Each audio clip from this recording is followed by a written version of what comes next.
Pernikahan tradisional Bali merupakan salah satu tata cara perkawinan di Indonesia yang diakui oleh pemerintah, tertuang di dalam Undang-Undang Perkawinan tahun 1974. Perkawinan adalah ikatan lahir batin antara seorang pria dan wanita sebagai suami istri untuk mewujudkan keluarga sejahtera lahir batin berdasarkan ketuhanan yang Maha Esa. Dalam keluarga Hindu sering disebut dengan Sukinah, Sutrepti, Sukerte, lan Bahagia.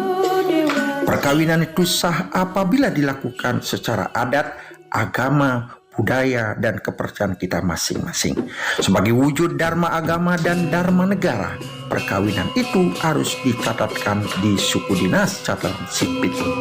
Lalu tujuan perkawinan menurut Manawa Dharma Sastra, yaitu dharma sampati, praja, dan rati.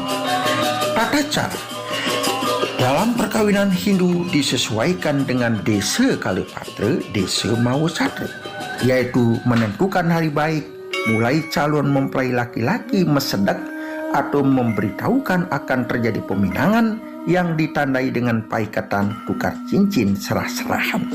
Lalu ada istilah ngungkap lawang.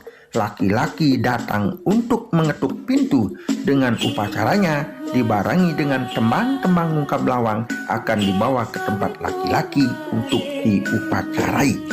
Lalu mesegah agung sebelum masuki pekarangan rumah atau geria maka dilakukan, yaitu mobil kaun, intinya biar tidak diganggu oleh hal-hal negatif. Kita percaya adanya ruwe binide baik buruk siang malam. Lalu ada medengen-dengenan, mekale-kalaan, itu sebagai simbol dari berkaya, bagian dari sari samskari. Lalu widi-widana, yaitu melaksanakan tri upasaksi, dewa saksi, buta saksi, dan manusia saksi, dan dilanjutkan dengan sembahyang kepada Ida Sang Yang Widiwasa dan Ida Betara Kawitan dan juga Tri Purusha. Selanjutnya adalah metirta dan dilanjutkan dengan mepasupati cincin perkawinan, dan ada janji suci perkawinan, nasihat perkawinan sebagai suami istri, lalu ada sungkaman mohon maaf lahir batin terhadap orang tua dan anak agar dibukakan pintu maaf dan juga menemukan suatu kebahagiaan dalam meniti kehidupan gerehasta. Dan dilanjutkan dengan suap-suapan sebagai simbol rasa kasih sayang dan melakukan suatu yadnya sese ngejot. Dengan demikian api perkawinan dan api cinta kasih, kemudian api pembakaran jenazah termasuk api memasak dalam perkawinan selalu dihidupkan.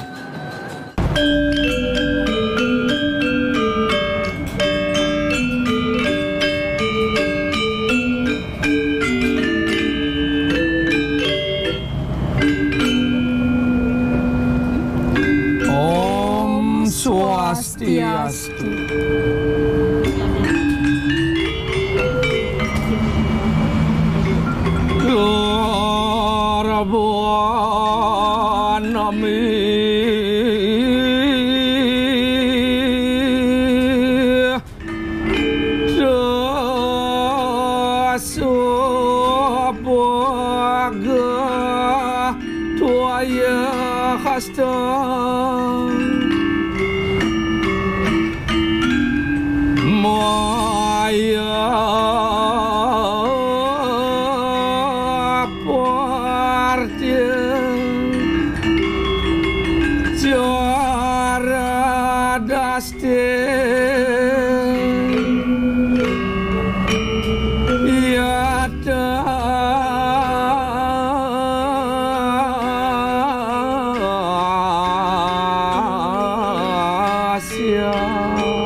dia ya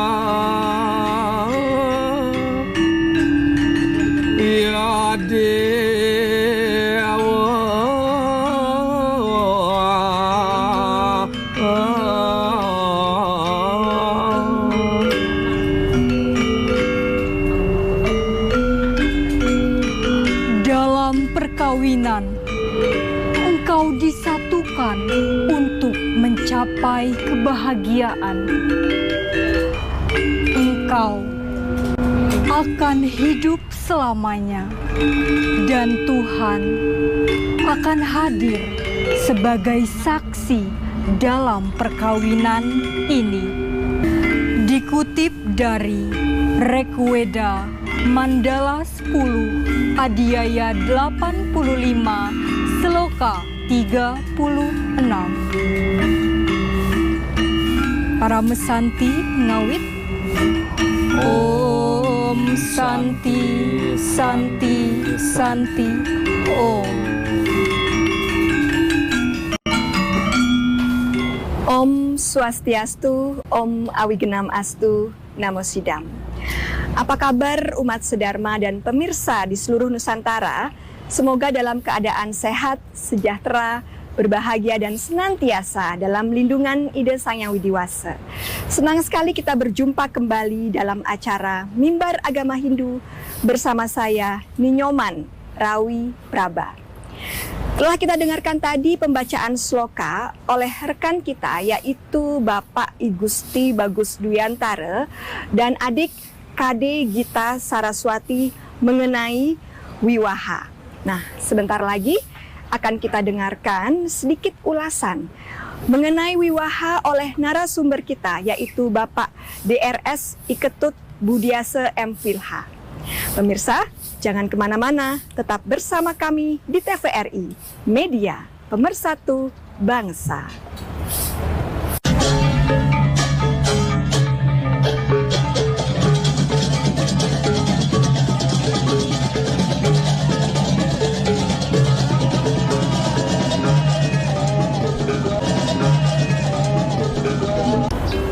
Om Swastiastu. Semoga dalam keadaan baik atas karunia Ida Sang Yang Widi Tuhan Yang Maha Esa. Di dalam Nisti Sastra disebutkan Dakining sewa kegunawidya Semarawi saya ruang puluhing ayusya tengah heng tua sang wacana gagante patlarengat mengetanu pagurukan. Artinya, semasa kita kecil, pada usia PAUD, sekolah, sampai perguruan tinggi, kita diharuskan yaitu menuntut ilmu pengetahuan atau belajar. Nah, setelah 20 tahun ke atas, kita diperbolehkan bahkan diwajibkan untuk melakukan suatu perkawinan. Dan setelah kita punya anak, kemudian saatnya sudah lebih dari 20 tahun, setelah itu kita mendalami ajaran agama untuk kelepasan. Yaitu tentunya tujuan agama Hindu agar kita bisa bersatu dengan Brahman. Inilah tingkatan-tingkatan yang perlu kita lakukan. Tentunya juga di dalam ajaran agama disebutkan catur purusa arte, dharma arte kamo moksa. Nah, dalam perkawinan ini bagaimana kita mencari dharma, arta, kama, moksa sebagai tingkatan hidup kita. Nah, bahasan kali ini mengenai tentang perkawinan.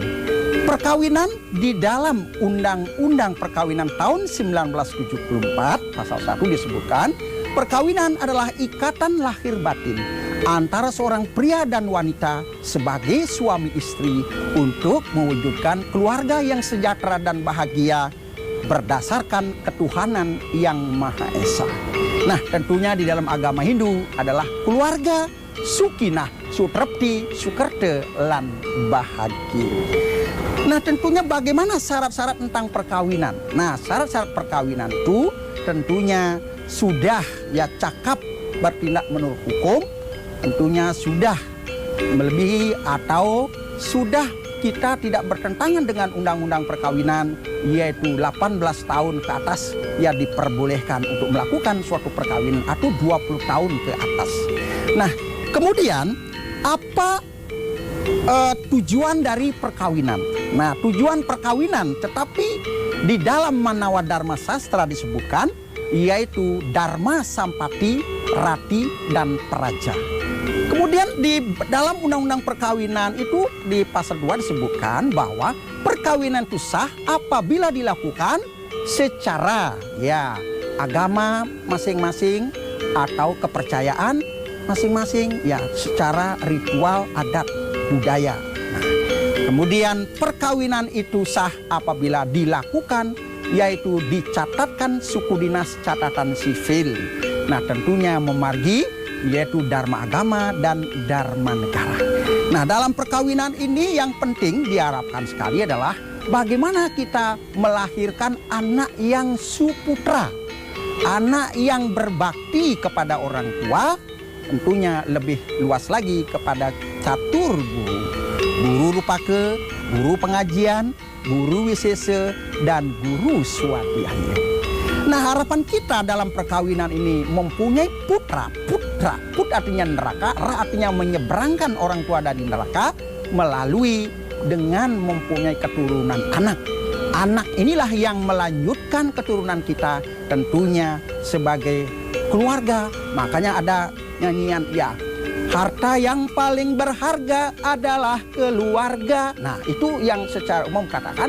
Jadi bagaimana membina keluarga ini agar anaknya itu mengetahui atau sekolah dengan ilmu pengetahuan dan juga berbakti kepada orang tua, dan jangan lupa setelah berkeluarga dia bermasyarakat.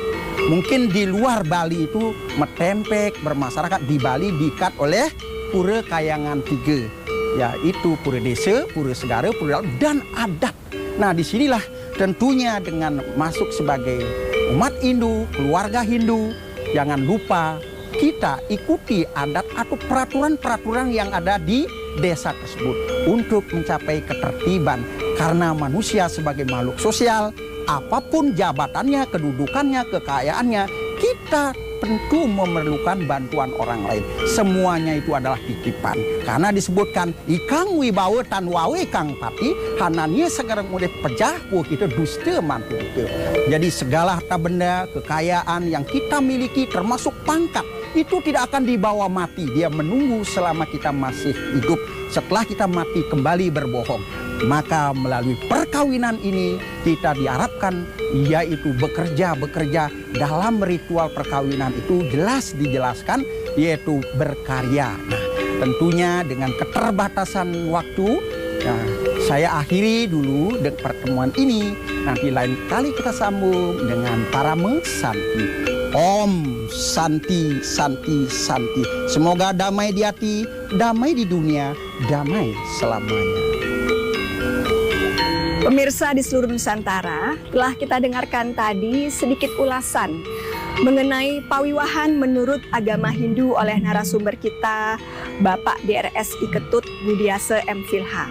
Nah, mengenai bagaimana tujuan wiwaha menurut agama Hindu, kita akan lihat bersama-sama dengan narasumber kita yang lain. Jangan kemana-mana, tetap bersama kami di TVRI, Media Pemersatu Bangsa.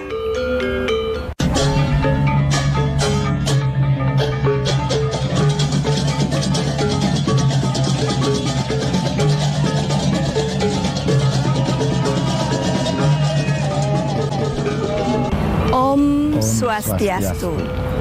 Bapak Ibu umat sedharma yang saya banggakan, telah hadir di tengah-tengah kita tokoh umat Hindu yang tentunya sudah tidak asing lagi di antara kita.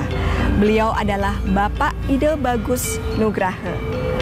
Terima kasih Bapak atas kehadiran dan kesediaannya sebagai narasumber di acara Mimbar Agama Hindu kita kali ini. Topik yang akan kita bahas adalah mengenai tujuan wiwaha menurut agama Hindu. Tadi sudah disebutkan oleh Bapak DRS Iketut Budiase bahwa Dalam Undang-Undang Perkawinan disebutkan tujuan perkawinan adalah membentuk rumah tangga yang bahagia, kekal berdasarkan ketuhanan yang Maha Esa. Nah, pembahasan Mimbar Agama Hindu kita kali ini adalah bagaimana tujuan perkawinan itu menurut agama Hindu. Bisa dijelaskan, Pak? Baik, terima kasih Ibu. Sebelum kita membahas tujuan dari wiwaha atau perkawinan itu, di dalam tradisi warisan leluhur kita ada yang namanya catur asrama. Yang pertama adalah brahmacari, kedua grihasta, kemudian ketiga wanasprasta, dan yang terakhir adalah biksuka. Nah, dalam hal ini adalah tahapan berikutnya lah grihasta. Grihasta itu kawin atau pawiwahan. Ya. Nah, pawiwahan ini adalah pilihan. Ada juga orang dari brahmacari langsung ke wanaprastha. Nah, kalau kita bicara wiwaha dalam konteks tujuannya, kita mesti mengartikan wiwaha itu terdiri dari dua suku kata ya. Pertama wi dan yang kedua waha. Dari bahasa Sanskerta ya, Pak ya. Wi itu adalah kerja dua pihak. Dua pihak. Dua pihak. Waha itulah kerjasama. Jadi tujuan dari wiwaha tadi seperti yang juga sudah disampaikan tadi itulah kerjasama dua pihak. Untuk apa? Untuk melakukan suatu kepentingan yang lebih mulia, untuk menegakkan dharma, untuk melayani sesama, dan lebih spesifik lagi adalah untuk meneruskan keturunan, melahirkan seorang anak yang suputra. Kurang lebih seperti itu untuk tujuan pawiwahan. Mungkin kalau saat ini perkawinan antara dua keluarga jadi satu. Jadi pernikahan, perkawinan secara Hindu tidak hanya sepasang laki-laki dan wanita, tapi perkawinan antara keluarga dari laki-laki dan keluarga wanita, seperti itu, Pak ya. Kemudian ada lagi, Pak, tujuan-tujuan selain yang Bapak sebutkan tadi, tujuan-tujuan wiwaha yang lain? Jadi prosesi wiwaha ini kalau bisa kita sedikit saya sampaikan bahwa di dalam kehidupan manusia ini dari sejak hamil sampai meninggal itu setidak-tidaknya ada 16 sampai 20 samskar. Ketika kita hamil ada upacaranya, melahirkan juga ada upacaranya, dan dari tradisi-tradisi tertentu di seluruh Nusantara tradisi-tradisi itu ada. Jadi prosesi wiwaha ini adalah satu prosesi yang sangat sakral. Ya, karena tadi itu adalah kerjasama dua pihak untuk saling membantu, saling melayani, saling menegakkan dharma. Jadi tujuan-tujuan spesifiknya adalah untuk meneruskan keturunan. Untuk melahirkan seorang yang suputra. Kenapa suputra ini sangat penting di dalam suatu keluarga? Karena apa? Karena kita membutuhkan putra-putra yang baik, putra-putra yang akan meneruskan suatu aktivitas, suatu kegiatan ritual di dalam tradisi Hindu. Itulah misalnya. Tugas kita ya. Jadi mungkin sedikit saya tambahkan, bila misalnya dalam satu keluarga itu sudah melakukan pawiwahan, tidak menghasilkan atau meneruskan keturunan, ya jangan dipaksa. Kita bisa mengadopsi dari orang yang kurang mampu dan lain sebagainya. Jadi ya jangan kecewa kalau tujuan harus punya anak itu harus terpenuhi juga. Tidak. Kita bisa membantu orang-orang yang memang butuh bantuan dalam hal untuk apabila kita butuh keturunan seperti itu. Ya, baiklah, untuk mendidik anak suputra tentunya ada percampuran dari suami istri, peran laki-laki dan istri, kemudian peran dari ayah dan ibu. Bagaimana, Pak, dalam mendidik anak yang suputra? Ya, betul sekali. Suputra, su artinya baik, putra artinya anak. Jadi anak yang baik ya, yang bisa nanti meneruskan nilai-nilai, value-value yang ada di dalam ajaran Sanatan Dharma. Bisa meneruskan pelayanan kepada sesama, bisa membantu melestarikan alam dan lingkungan. Nah, masing-masing pihak antara suami dan istri, antara pria dan wanita ini mempunyai kedudukan yang setara. Jadi tidak ada dominan dari seorang bapak maupun dominasi dari seorang ibu di dalam membesarkan anak. Ya, semuanya sudah mempunyai peranan masing-masing. Jadi pertemuan antara lingga dan yoni, pertemuan antara feminin dan maskulin. Jadi setiap pihak dalam hal ini seorang ibu juga harus memberikan value-value, nilai-nilai yang bersifat feminin. Tumbuhkan rasa feminisme dalam seorang anak, kelemah lembutan, kemudian berkata yang halus dan lain sebagainya. Kemudian dari sisi seorang bapak, dia mengajarkan seorang anak untuk menjadi strong, Ketegasan, kuat, ya, tegas, gitu kan, ketegasan, ya. semangat, Ya, semangat. disiplin dan lain sebagainya. Ya, betul. Nah, disiplin ini dipadukan dengan kelembutan seorang ibu. Jadi bagaimana kita mengajarkan disiplin tapi penuh dengan kelembutan. Kelembutan, ya, penuh dengan kasih sayang. Penuh dengan kasih sayang. Ya, baiklah Ya. Pak. Tujuan pernikahan adalah juga sebelum kita menginjak untuk memberikan kasih sayang seperti apa, tentunya ada unsur-unsur material juga yang harus dipenuhi. Bagaimana Pak? Betul, betul sekali. Jadi sebelum seseorang siap melakukan perkawinan atau wiwaha, ini memasuki masa grihasta. Grihasta. Sebelumnya lah brahmacari. Masa grihasta itu kurang lebih antara umur 20 sampai 25 tahun. Jadi seseorang melakukan wiwaha atau perkawinan mesti siap secara materi. Oke. Mesti siap secara fisik ya, apakah itu mempunyai rumah, mempunyai pekerjaan tetap. Ya. Jangan sampai Punya menikah penghasilan ya, tidak ada setidaknya penghasilan, bagaimana Ya. menafkahi atau menghidupi seorang Istri istri dan maupun seorang anak, anak-anaknya. atau bagaimana kita bisa membantu orang tua dan lain sebagainya. Kita sudah menikah tapi kita sendiri juga menjadi beban orang tua. Nah, ini yang tidak dikendaki dalam tradisi Hindu. Jadi secara materi, secara fisik itu sangat penting sekali sebelum memasuki masa wiwaha. Oleh karena itu brahmacari itu memberikan bekal kepada setiap orang untuk bisa hidup secara mandiri, untuk bisa hidup bagaimana mereka melakukan aktivitas yang menghasilkan penghasilan sendiri Iya, untuk menunjang kehidupan ini. iya, baik sekali. Jadi tujuan dalam agama Hindu itu sudah sangat jelas sekali Betul. ya. Apa tujuan wiwaha secara menurut agama Hindu? Sangat kompleks sekali Pak ya ternyata ya. Nah, baiklah pemirsa, Bapak boleh memberikan sedikit kesimpulan atas pembahasan yang kita lakukan tadi? Dalam samskar tradisi Hindu itu wiwaha adalah salah satu samskar yang mesti dilakukan. Jangan sampai kita melakukan ikatan perkawinan, ikatan rumah tangga tanpa melalui proses wiwaha ini. Karena ini sangat sakral. Oleh karena itu penting sekali para anak muda khususnya dalam hal ini ya, tentu juga para orang tua memahami nilai-nilai warisan para leluhur kita. Nilai-nilai tradisi yang telah diwariskan oleh para nenek moyang kita, dalam hal ini melakukan proses samskar. Salah satu wujudnya adalah wiwaha, sehingga tujuan wiwaha daripada berumah tangga itu tercapai sesuai dengan nilai-nilai yang ada di ajaran Hindu. Saya kira demikian. Oke, baiklah pemirsa, Bapak Ibu umat sedharma yang saya banggakan. Demikian tadi pembahasan mimbar agama Hindu kita bersama Bapak Ide Bagus Nugraha. Semoga umat sedharma dan pemirsa di seluruh Nusantara mendapatkan pencerahan serta ilmu yang bermanfaat dalam menjalankan pernikahan dan kehidupan berumah tangga.